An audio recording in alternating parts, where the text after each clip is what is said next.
आप देख रहे हैं TNB। मानव विकास सीधे तौर पर विज्ञान से जुड़ा है। साइंस से देश ही नहीं दुनिया की तरक्की हो रही है।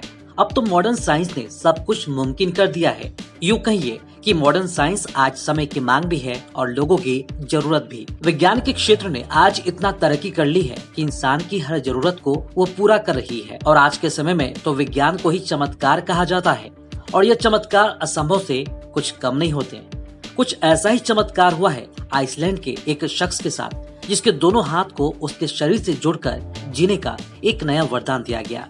और यह सब कुछ मुमकिन हुआ है साइंस की वजह से। आपने शरीर के कई अंगों के ट्रांसप्लांट सर्जरी के बारे में सुना होगा, लेकिन दोनों हाथ और कंधे का ट्रांसप्लांट सर्जरी के बारे में आपने शायद ही कहीं सुना होगा, क्योंकि यह अपने आप में दुनिया का पहला मामला है। दरअसल आइसलैंड के कोपावोगुरु टाउन के रहने वाले 48 वर्षीय फेलिक्स ग्रेटरसन की सर्जरी कर डॉक्टरों ने उन्हें जीवन दान दिया है। फेलिक्स को एक शख्स ने अपने दोनों हाथ डोनेट किए।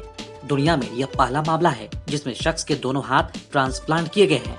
द स्ट्रेट्स टाइम की एक रिपोर्ट के मुताबिक 12 जनवरी 1998 को फेलिक्स के साथ एक दुर्घटना घटी।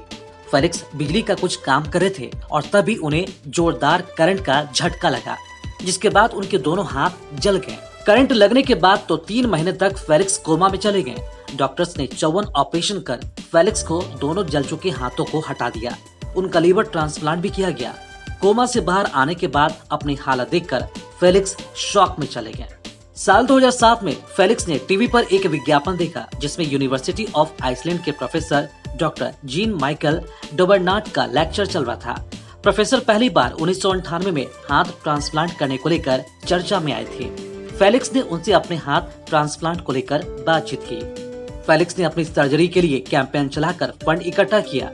इस दुर्घटना के 23 साल बाद यानी कि जनवरी 2021 में उनका ऑपरेशन सक्सेसफुल हुआ। डॉक्टर जीन माइकल उनकी टीम ने 15 घंटे की सर्जरी के बाद फेलिक्स के दोनों हाथ और ट्रांसप्लांट कर दिए। साथ ही उनका कंधा भी ट्रांसप्लांट किया गया।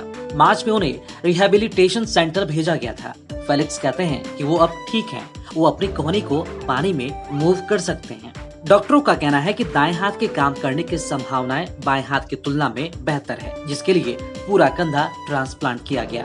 डॉक्टरों ने कहा कि इन हाथों के साथ फेलिक्स को आगे का जीवन जीने के लिए सब कुछ एक बार फिर से सीखना पड़ेगा। उन्होंने कहा कि हम जीवन भर उनका साथ देंगे। आइसलैंड के कोपावोगुरु टाउन के रहने वाले 48 वर्षीय फेलिक्स ग्रेटरसन की सर्जरी ने अब उन्हें जीने की उम्मीद दे दी है और जीवन का नया वरदान भी। दोनों हाथ और नए कंधे के साथ अब फेलिक्स जिंदगी के सफर में एक बार फिर से रफ्तार पकड़ने को तैयार हैं, अपने सपने को मंजिल तक पहुंचाने के लिए। खबरों में फिलहाल इतना ही। देश और दुनिया की ताज़ा अपडेट्स के लिए लॉगिन करें www.thenationalbulletin.in पर।